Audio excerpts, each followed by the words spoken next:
औज़ुबिल्लाहिमिनश्शैतानिर्रजीम बिस्मिल्लाहिर्रहमानिर्रहीम। उम्मीद करता हूँ आप लोग खैरियत से होंगे। आज हम जर्नल के क्वेश्चन नंबर 6 को डिस्कस करेंगे।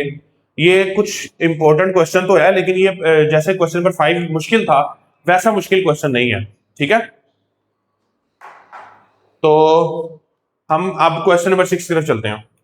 फर्स्ट एंट्री है जी, started business with cash. Started, commenced, introduced और इन स्टार्टेड, इन्वेस्टेड, इंट्रोड्यूस्ड और कमेंस्ड, इन चारों का मतलब होता है कैपिटल। बिजनेस शुरू हो रहा है 6 लाख रुपए के साथ, तो क्या हम इसका एनालिसिस करेंगे। पहले आ जाएगा जी कैश, हमारा क्या है, एसेट, इंक्रीज हो रहा है, क्या कर देंगे इसको, डेबिट। दूसरे नंबर पे क्या आ जाएगा, कैपिटल। कैपिटल हमारी ओनर इक्विटी है, इंक्रीज होगी तो क्या कर देंगे इसको, क्रेडिट। ठीक है जी, तो ये हमारे पास फर्स्ट एंट्री पास हो गई है इसकी, कैश डेबिट कैपिटल क्रेडिट। क्या डेट है जी, यकम। तो हम एंट्री पास करेंगे जी कैश अकाउंट और दूसरा वर्ड क्या आ जाएगा जी, कैपिटल अकाउंट। कितने पैसे हैं जी, 60,000 रुपए डेबिट साइड पर इधर, क्रेडिट साइड वाले पैसे इधर। और हम नरेशन क्या पास करेंगे, बिजनेस स्टार्टेड। ठीक है जी, हम पहले लाइन लगा दो 3 4। ठीक है, अब जी second one, purchase goods. Goods का वर्ड आते साथ ही या परचेज या सेल, पीछे देखेंगे वर्ड क्या, परचेज, तो परचेज ही आ जाएगा। और दूसरा वर्ड क्या है, फ्रॉम नवीद। कैश नहीं है, क्रेडिट ट्रांजेक्शन है, तो बंदे का नाम आ जाता है, तो क्या आ जाएगा जी,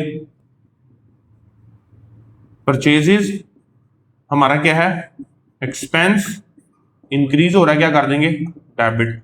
और दूसरे नंबर पे क्या आ जाएगा, Naveed.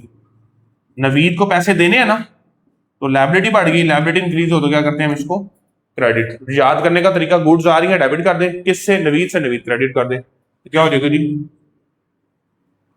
Purchase account debit, Naveed account credit. इसकी नरेशन क्या पास होगी, गुड्स परचेज, गुड्स परचेज। ठीक है, और कितने पैसे हैं जी, 60,000 रुपए थे, वो 6 लाख थे, सॉरी, ये 60,000 है। ठीक है जी, अब हमारे पास है गुड्स रिटर्न टू नवीद। खुद ही तय कर लें कि हमने नवीद से चीजें खरीदी नहीं है कि बेची नहीं है। गुड्स खरीदी नहीं है, अब वो उसी को वापस कर देंगे, गुड्स रिटर्न टू नवीद। मैंने आपको बताया था रिटर्न के साथ वर्ड अगर टू आएगा ना, तो इसको याद रखना, हमने परचेज रिटर्न होता है, याद रखना आपने, क्या, रिटर्न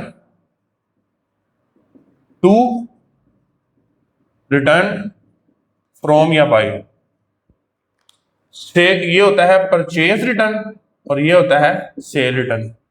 ठीक है, लेकिन आप वैसे भी पिछली एंट्री से अंदाजा लगा सकते हैं कि इस शख्स को चीजें बेची नहीं है कि खरीदी है। वो बोल रहे हैं नवीद को चीजें वापस की हैं, तो इसका मतलब पहले उससे खरीदी थी हमने, तो पूरी एंट्री उठा देंगे हम। पहले हमने किया नवीद परचेज टू नवीद, अब हम उल्टा देंगे एंट्री, नवीद को ऊपर ले जाएंगे और परचेज को नीचे ले जाएंगे, लेकिन परचेज के साथ एक वर्ड का इजाफा करेंगे और उसका क्या नाम है, रिटर्न। तो अब बताएं, अब पहले हमने नवीद को पैसे दे रहे थे, अब थोड़े दे रहे हैं, तो लायबिलिटी हमारी क्या हो रही है, कम, तो इसे क्या कर देंगे हम, डेबिट, क्या कर देंगे।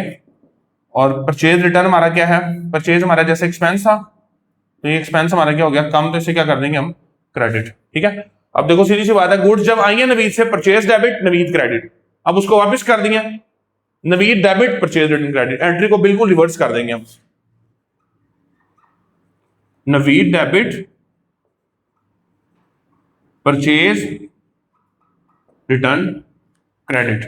तो क्या एंट्री हो जाएगी जी हमारे पास, narration, goods return, goods return to Naveed.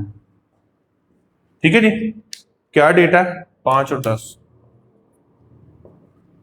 ये इंपॉर्टेंट, इसकी बस यही इंपॉर्टेंट, इसके अंदर एक ट्रांजेक्शन थी। वो कह रहा है with Drew cash for the payment of owner tuition fee, tuition fee of the owner. बेटा याद रखिएगा एक लफ्ज होता है जिसको बोलते हैं ड्राइंग्स। क्या बोलते हैं, ड्राइंग्स।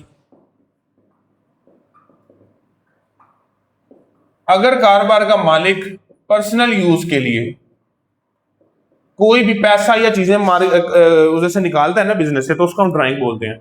अगर कारोबार में पैसा लेकर आता है तो वो कैपिटल कहलाता है, और अगर निकाल लेता है तो उसको ड्राइंग्स बोलते हैं। बस ये याद रखना। तो ड्राइंग्स हमारा कैपिटल को कम कर देती हैं, तो हम क्या याद रखेंगे इसके लिए, वो ड्राइंग्स। ड्राइंग्स हमारा ओनर इक्विटी है ना, को कम कर देती है, तो कम करेगी तो वो क्या हो जाएगी, डेबिट।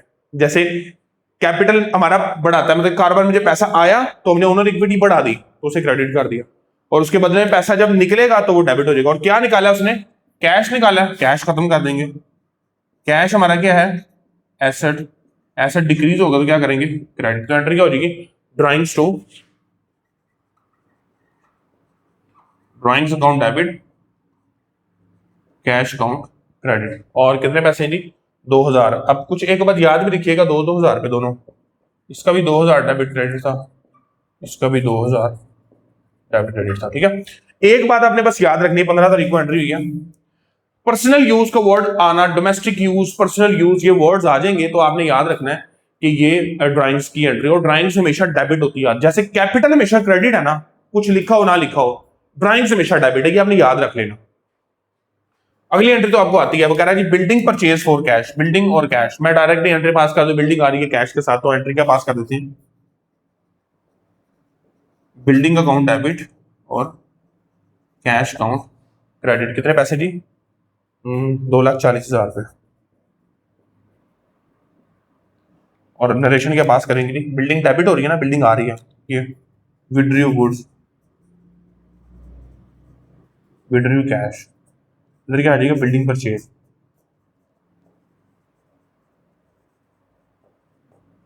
डेट क्या है जी, 20। तो आपने याद रखना है। अब मैं कोशिश करूंगा जो नेक्स्ट क्वेश्चंस करवाऊंगा उसमें आपको ये एनालिसिस नहीं करवाऊंगा। अब आपको ये समझ आ जाना चाहिए कि विदाउट एनालिसिस हमने सिर्फ डेबिट किसको करना है और क्रेडिट किसको करना है। जहां पे मुझे महसूस होगा कि हमें ये एनालिसिस का करना चाहिए, मैं कर दिया करूंगा, और बाकी क्वेश्चंस को हम इस तरह से ही करेंगे कि क्या आ रहा है क्या जा रहा है, और डायरेक्टली हम इसको पास कर दिया करेंगे। कोशिश करें इन क्वेश्चंस को बार बार प्रैक्टिस करते रहे। किसी किस्म का क्वेश्चन हो तो आप इसको हमसे कमेंट बॉक्स में पूछ सकते हैं। अस्सलाम वालेकुम वरहमतुल्लाह।